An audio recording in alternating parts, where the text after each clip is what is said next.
When was the last time you purchased something and you weren't asked for a tip? Yeah, I can't remember either. Tipping culture has gotten out of control. I get up to the pay window and she's like, how much do you want to tip? What am I going to tip you for? I'm in the drive-thru. Oh my God. Tips have been on the rise for decades. During the 1950s, people commonly tipped 10% of the bill. By the 1970s and 1980s, that jumped to 15%. Today, people tip anywhere from 15 to 25%. According to one 2022 survey, consumers said they tipped more than 21% on average. Nowadays, there are people who argue 20% is kind of a cheap tip. While the percentage that consumers are tipping at full-service restaurants in the past couple of years has remained about the same, in the fourth quarter of 2022, the number of tips provided at full-service restaurants grew 17%.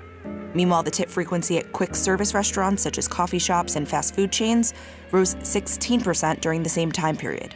What we're seeing now nationwide is something that is known as tipflation. At every opportunity, we're being presented with a tablet that's asking us how much we'd like to tip. In many cases, not only replacing the old-fashioned tip jars that you could feel good about throwing some spare change into, but actually suggesting tip amounts, often right in front of the employee receiving that tip. Not to mention also your dinner date and the dozen or so people standing behind you in line. And it's gone beyond just the tablets. The other day I was using the Hopper app to book a hotel, and it wasn't until I confirmed my payment that I realized my hotel was $10 more expensive. It turns out, Hopper assumed I wanted to add a tip, and I had to go back to a prior page in order to opt out. Tipflation refers to not just that we're tipping more, but we're tipping everyone for everything. You're being guilted into tipping on something that is not technically a service. It's someone simply doing their job. In those situations, consumers are feeling resentful. Where do you draw the line?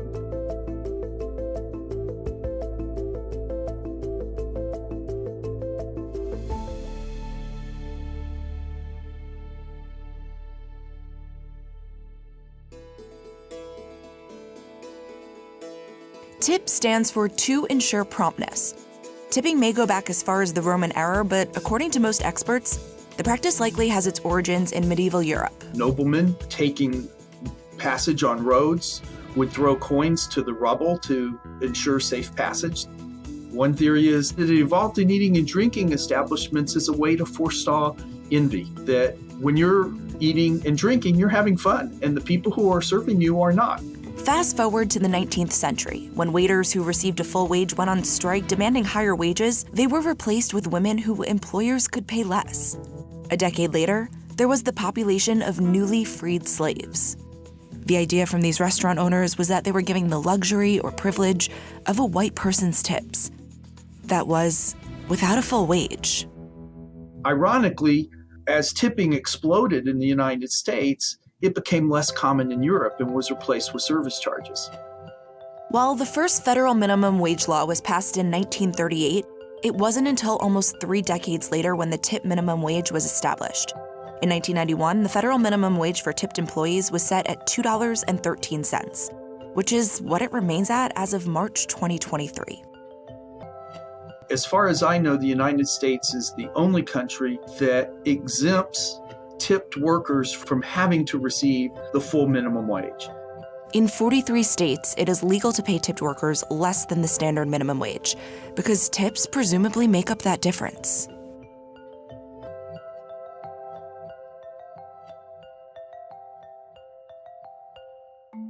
In recent years, you might have found yourself asking, do I tip this barista for pouring that hot coffee? What about when I'm going to a restaurant and picking up takeout? And how much do I tip that doorman, driver, or dog walker? When those in the service industry were feeling the brunt during the coronavirus pandemic, consumers started tipping for things they never had before.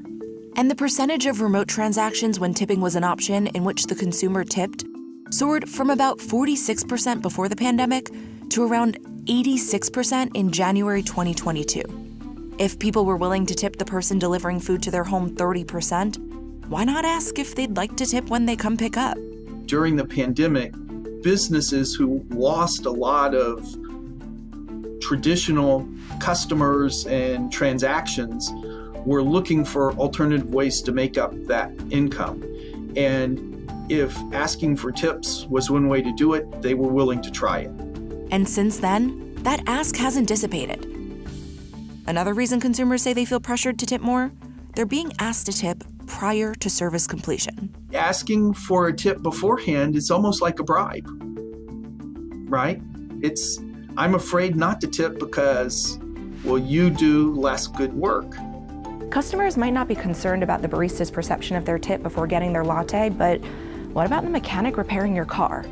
I don't know about you, but I'm certainly going to make sure to tip them well to ensure my safety.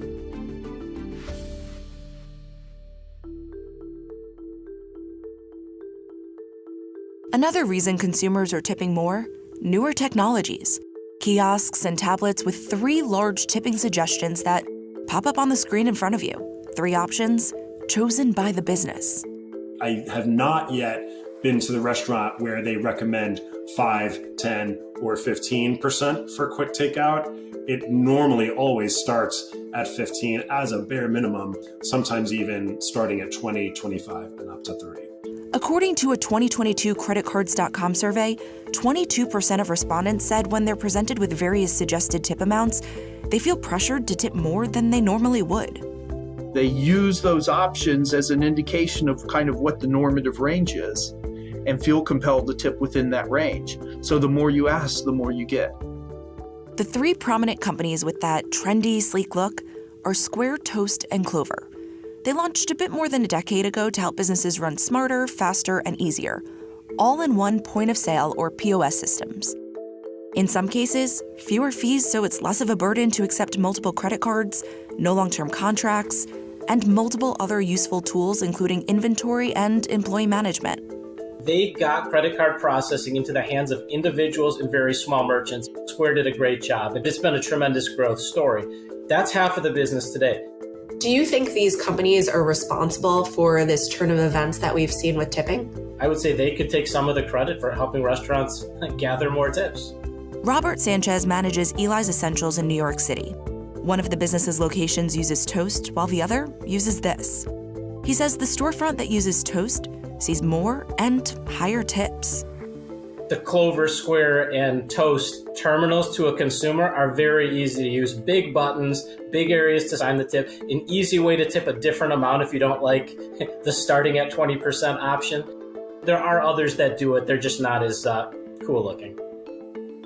We've come a long way from being able to just throw your spare change into the jar by the cash register.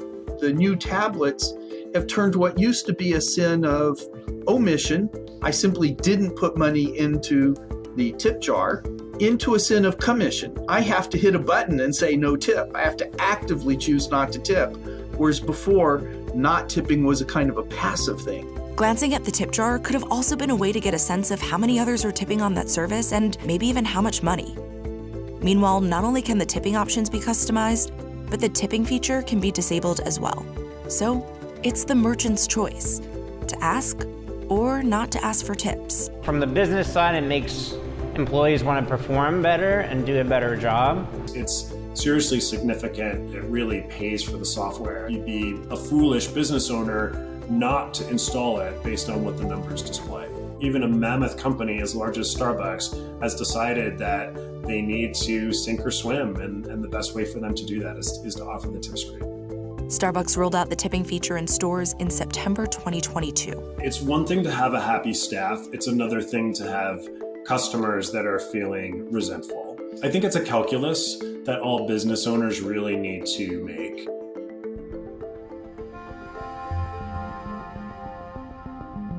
Do you think that they're somewhat going to start seeing that they're getting lower tips because people are paying tips to so many services, or they're resentful of the act of tipping in general? I think that's a very real danger of servers in a sit-down restaurant. They were greatly affected during and immediately post-pandemic by restaurants doing all sorts of fees. Their tips were actually going down because consumers were saying, well, if I'm paying for the health insurance and I'm paying for inflation and I'm paying for this and I'm paying for that, enough is enough. The more you levy these line items onto consumers, guess who's being penalized? It's the one area that's still quasi-discretionary, which is the tip. I went door to door talking with waitresses, bartenders, and baristas, and while they wanted to remain anonymous, they told me it's happening already. With inflation and being prompted for tips left and right, they say customers have already started to tip less and sometimes not at all. A 2022 study found that 17% of Americans are tipping less because of inflation. However, 10% report tipping more. At the same time, more than half of Americans, or 60%, want to do away with tipping entirely. The extent of pandemic-influenced generosity has also gone down. 43% of consumers typically tipped servers 20% or more in 2022, compared to 56% of consumers in 2021. Meanwhile, the average tip for full-service restaurants has gone down only slightly during the same time period. According to Toast, 19.6% in the fourth quarter of 2022, compared to 19.8% in 2021. However, according to surveys conducted in those same years, respondents said they're tipping higher percentages, 21.2% and 18.9% respectively. It can genuinely hurt the people who truly rely on gratuities for their livelihood. I firmly believe that the tipping invasion we're experiencing right now, I think it's a net negative for society. And with that tablet at just about every counter, no matter where you go, the question is, where's the tipping point? I'm wondering how long before I'm tipping my doctor after an annual physical. If you want to seem especially generous after an exceptional meal, you might decide to go big and tip 30%. But it's a cycle. As more people seeking to make a good impression then up their tips to 30%, maybe even 35%, what becomes a generous tip? I have to believe tips are going to go up from where they are today. But I also think there's got to be a logical ceiling somewhere. I just don't know where it is.